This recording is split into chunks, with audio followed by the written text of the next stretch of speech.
Laba Bank BNI turun 79%, Bank Mandiri turun 38%, dan Bank BRI turun sampai 46%. Lantas, apakah kondisi perbankan kita mengkhawatirkan? Nah, di video kali ini kita akan coba bahas kinerja 4 bank, ada Bank BCA, Mandiri, BRI, dan BNI, sepanjang tahun 2020 kemarin. Halo semuanya, selamat datang di channel Kevase Funder. Seperti yang tadi saya sampaikan, sekarang kita akan membahas kinerja 4 bank di tahun 2020. Kalau kita lihat di tabel ini, kita bisa melihat bahwa semua perbankan itu mengalami penurunan profit. Lantas, apakah kinerjanya ini mengkhawatirkan? Nah, sekarang kita akan coba bahas satu persatu komponen-komponen yang bisa mempengaruhi net profitnya.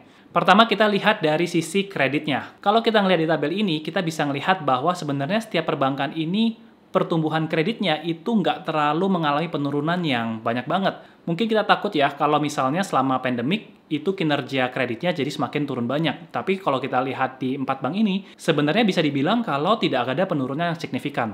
Meskipun Bank BCA dan Mandiri mengalami penurunan kredit, tapi turunnya juga cuma 2%-an. Sedangkan untuk Bank BRI dan BNI malah justru jumlah kreditnya semakin meningkat. Jadi memang dari kredit tidak terlalu banyak perubahan. Begitu juga dari sisi DPK-nya atau dana pihak ketiga. Bisa kita ngeliat di sini bahwa semua keempat bank ini justru malah mengalami peningkatan yang signifikan kalau boleh saya bilang. Bahkan BCA itu tercatat mengalami peningkatan DPK sebanyak 19%.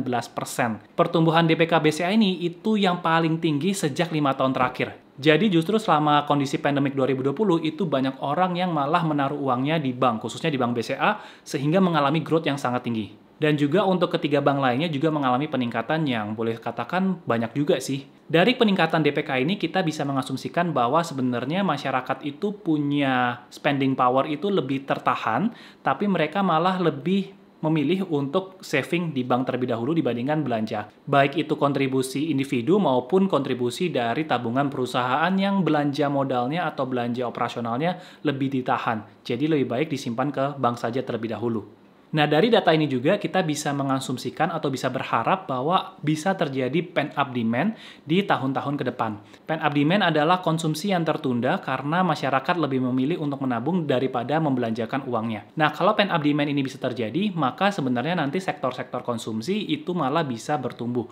Karena orang sudah lebih banyak berani untuk membelanjakan uangnya daripada menabung di bank. Nah, dari peningkatan DPK ini, efeknya kemana? Efeknya itu kita bisa melihat ke loan to deposit rasionya. Bisa kita lihat di sini, semua perbankan ini mengalami penurunan rasio LDR. Dan kita juga bisa melihat kalau Bank BCA dan Bank Mandiri ini yang mengalami penurunan yang paling banyak. Again, ini bisa kita lihat kan tadi, kalau dari kredit, Bank Mandiri dan Bank BCA memang mengalami penurunan. Sedangkan dari sisi DPK growth-nya itu memang mengalami peningkatan yang paling banyak.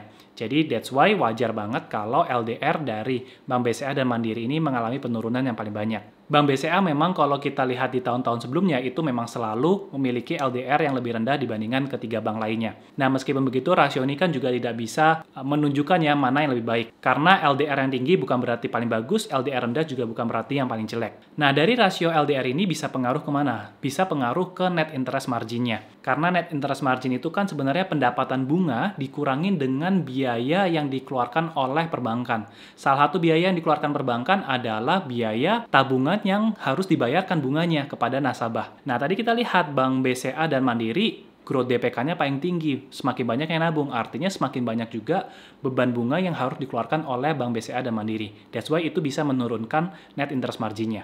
Penurunan NIM ini juga bukan semata-mata dikarenakan LDR yang turun. Ada juga faktor lain seperti suku bunga acuan di Indonesia yang sudah turun sebanyak 5 kali sepanjang tahun 2020. Penurunan suku bunga ini tentu aja akan menurunkan suku bunga pinjaman dan suku bunga tabungan. Meskipun begitu, kalau kita melihat di tabel ini, kita bisa melihat penurunan net interest margin untuk BCA itu relatif kecil, yakni sebesar 0,5% aja. Sedangkan untuk Bank Mandiri itu justru yang paling besar, minus 1%. Kita juga bisa melihat kalau Bank BNI itu justru mengalami penurunan NIM yang paling rendah, 0,4%. Sedangkan BRI, meskipun turunnya paling banyak, 1%, tapi sebenarnya Bank BRI ini masih memiliki NIM paling tinggi dibandingkan kompetitornya. Ini karena Bank BRI juga fokusnya ke segmen mikro, di mana mikro bunga pinjamannya itu memang relatif lebih tinggi dibandingkan segmen-segmen lainnya. Nah, jadi memang dari segi profitability tahun 2020 perbankan ini banyak mengalami tekanan. Lantas, kenapa Bank BCA dari sisi net profit itu turunnya sedikit sekali, hanya 5%. Sedangkan untuk 3 bank lainnya itu mengalami penurunan net profit yang sangat banyak. Padahal kalau kita melihat kinerja profitability, pertumbuhan kredit, pertumbuhan DPK, sebenarnya masih stabil-stabil aja untuk ketiga bank ini. Nah, untuk teman-teman ketahui, sebelum sampai ke net profit ini, perbankan itu harus mencadangkan kerugian penurunan nilai. Jadi sebelum angka net profit itu atasnya ada bagian yang namanya CKPN. Nah, di sini kita akan lihat nih, porsi CKPN terhadap aset produktifnya.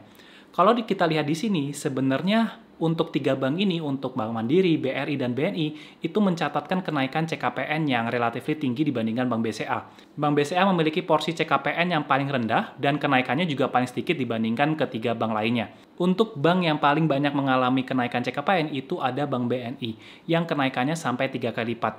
Jadi yang awalnya cuma sekitar 2,2% CKPN dibandingkan aset produktifnya, sekarang naik sampai menjadi 4%, menjadi 6,2%. Sedangkan kenaikan paling banyak kedua itu ada Bank Mandiri yang naik CKPN-nya sampai 2,5%, dan ada Bank BRI yang naik 2%. Nah, kenaikan CKPN ini kan sebenarnya kebijakan dari para manajemen untuk mengantisipasi adanya gagal bayar yang diakibatkan dari pinjaman yang diberikan. Nah, jadi CKPN ini juga dibentuk oleh keputusan manajemen yang mempertimbangkan non-performing loan-nya. Nah, kalau kita melihat kinerja NPL-nya secara yang gross, sebenarnya keempat bank ini juga mengalami peningkatan semua. Jadi potensi gagal bayar itu memang mengalami peningkatan di tahun 2020 kemarin. Akan tetapi sebenarnya untuk keempat bank ini juga relatif masih aman karena semua nilainya ini di bawah 5%. Nah, dari kinerja NPL gross bisa kita lihat kalau Bank BNI ini yang paling banyak mengalami potensi NPL yang semakin membengkak, yaitu dari 2,3% naik hampir 2 kali lipat menjadi 4,3%. Artinya jumlah kredit yang diragukan itu jumlahnya hampir meningkat 2 kali lipat. Sedangkan untuk Bank BRI justru kenaikan NPL gross-nya ini yang paling sedikit hanya naik 0,3%. But again, BCA ini yang paling superior karena NPL gross-nya itu yang paling kecil. Nah, jadi kalau kita balik lagi ke net profit perusahaan, kenapa net profitnya bisa turun banyak banget? Karena tadi ada CKPN. Nah, jadi sebelum dikurangi dengan CKPN, perbankan itu juga memberikan data yang namanya pre-provision operating profit, alias laba usaha sebelum dikurangi dengan CKPN yang tadi kita bahas. Nah, kalau kita melihat kinerja PPOP perbankan ini, justru kita bisa melihat bahwa sebenarnya kinerja operasional mereka itu nggak turun banyak-banyak banget. Bahkan BCA justru malah mengalami peningkatan. Peningkatannya juga lumayannya sampai double digit, bertambah 11%. Jadi secara operasional, bisnis BCA itu malah masih profitable sepanjang tahun 2020 kemarin. Sedangkan untuk bank lainnya, misal untuk Bank BNI, kita bisa lihat PPOP-nya hanya turun 2%. Ini lebih sedikit dibandingkan penurunan net profit yang sampai tadi 79%. Artinya BNI ini net profitnya bisa turun banyak banget karena CKPN-nya itu dibengkakin sama manajemennya. Tujuannya apa ya? Memang tujuannya untuk mengantisipasi kemungkinan gagal bayar. Nah, begitu juga kalau kita melihat Bank Mandiri misalnya, PPOP-nya juga cuma turun 5%. Dan justru Bank BRI justru yang paling mengalami penurunan paling banyak untuk PPOP-nya, yakni minus 11%. Nah, jadi kalau kita ngelihat kinerja PPOP-nya, boleh dikatakan sebenarnya perbankan ini secara operasional masih bisa profitable juga di tengah kondisi pandemik yang banyak orang mengira bahwa banyak sekali kekurangan ekonomi atau perlambatan ekonomi yang bakal menyebabkan kegiatan usaha perbankan itu jadi terancam. Nah, tapi dengan data ini saya menjadi agak yakin sih bahwa kalau kondisi pandemik bisa dilalui perbankan setahan ini ya, maka kalau kondisi normal, pasti perbankan kita akan jauh lebih pulih dan jauh lebih cepat pertumbuhannya lagi. Selanjutnya saya juga mau kasih lihat dari return on equity-nya. Memang karena return on equity ini menggunakan net profit, jadi memang 4 perbankan ini mengalami penurunan. Dan penurunan paling banyak tentu ada di BNI, yang net profit-nya juga turun paling banyak. Dan ROE BNI itu hanya tersisa 2,9% aja. Bank BRI turun yang paling banyak kedua, tapi Bank BRI ini masih memiliki ROE di atas 10%, yakni sebesar 11,1%. Sedangkan untuk BCA, dengan kinerja yang paling stabil, penurunan ROE-nya hanya sedikit, hanya minus 1,5%. Jadi, boleh dikatakan masih cukup stabil dan angkanya juga masih tinggi, yakni sebesar 16,5%. Nah, selain dari sisi profitability-nya, saya juga mau kasih lihat dari sisi kualitas asetnya. Kalau dari sisi kualitas aset, dari 3 rasio ini, CAR, NSFR, LCR, itu semuanya memang menunjukkan bahwa perusahaan ini masih sangat sehat. Semuanya masih jauh di atas ketentuan yang ditetapkan oleh regulator. Jadi kita tidak perlu khawatir terhadap kesehatan dari 4 bank yang paling top di Indonesia ini.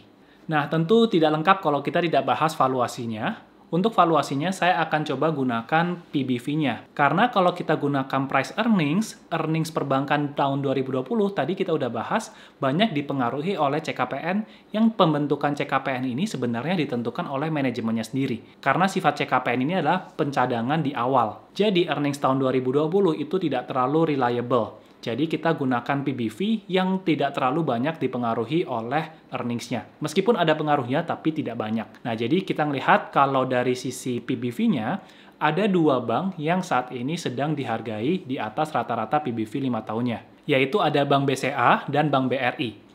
Jadi untuk 2 bank ini memang kinerjanya boleh katakan yang cukup superior dibandingkan 2 kompetitor lainnya.